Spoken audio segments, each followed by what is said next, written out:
Hello, Professor Leverett. Thanks for tuning into my video. My topic is why student athletes should be paid. The point of this is that a scholarship doesn't equal cash in a player's pocket. Even with any type of scholarship, college athletes are typically dead broke. But how much do the top NCAA executives make? About $1 million per year.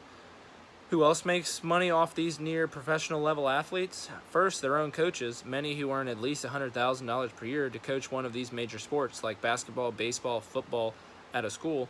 These coaches will receive bonuses for getting to the playoffs, winning championships, or breaking school records.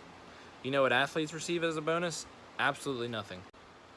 Contrary to what all the opponents believe, being an athlete is a full-time job. On a typical day, a player will wake up before class, get a lift or conditioning session in, go to class until 3 or 4 p.m., go to practice, go to a mandatory study hall, and then finish homework or study for the next day's test. Being a college student athlete is a full-time job. Bouncing between the weight room, the court, field, classes, and numerous film sessions, college athletics are extracurricular activities, but the schedules of the National Collegiate Athletic Association, aka NCAA tournaments, require an extended period in which the student athlete must miss school.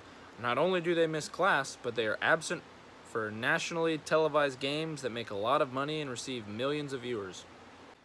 Since student athletes bring in revenue for their team in college or university, especially in championship games, those who debate in favor of paying them say that students could receive a small portion of profits.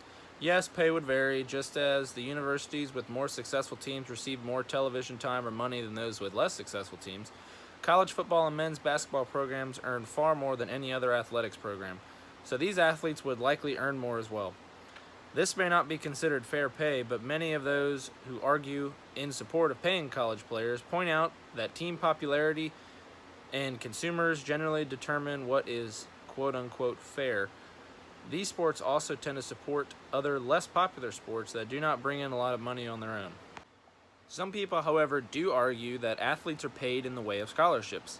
A $25,000 scholarship may seem like a lot of money, but it really only covers the basics. It covers thousands of dollars in mysterious, unknown university fees, tuition, housing, a meal plan, and multiple $100 textbooks.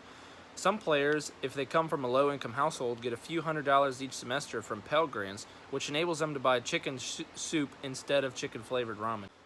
Student athletes are the ones working hard out on the court and the field. Coaches might have a big effect on the team, but it's up to the athletes to get the work done. Coaches receive bonuses for breaking records, reaching the off-season, and winning the big games. The athletes receive none of it, which I personally think is wrong. Most profits from the college athletics do not go towards academics. Instead, they go towards the coaches, athletic directors, and even some of the administrators. Student athletes do not need to receive huge salaries like their coaches. Rather, they could still be paid a reasonable amount relative to how much the program makes. Scholarships often cover the most part of the athlete's books and room expenses, but even a few extra $100 a year could compensate for the lack of time these students have to earn spending money at a regular part-time job. It is also very important to note that college student athletes are not only part of a sports team, they are also part of the college or university's advertising team. For example, the Flutie effect is used to describe a surge in college admission following a big sports win.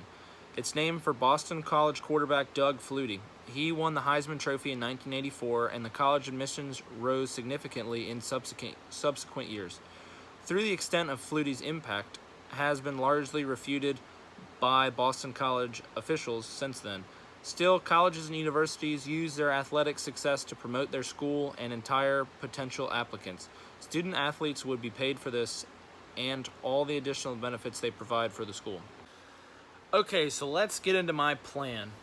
If the National Collegiate Athletic Association will not allow college athletes to be paid for playing sports, they should at least let them in turn make money by marketing themselves. Players don't make any money from selling merchandise, such as their jerseys, any clothing, or etc. They aren't allowed to market themselves in any way and earn money as a result.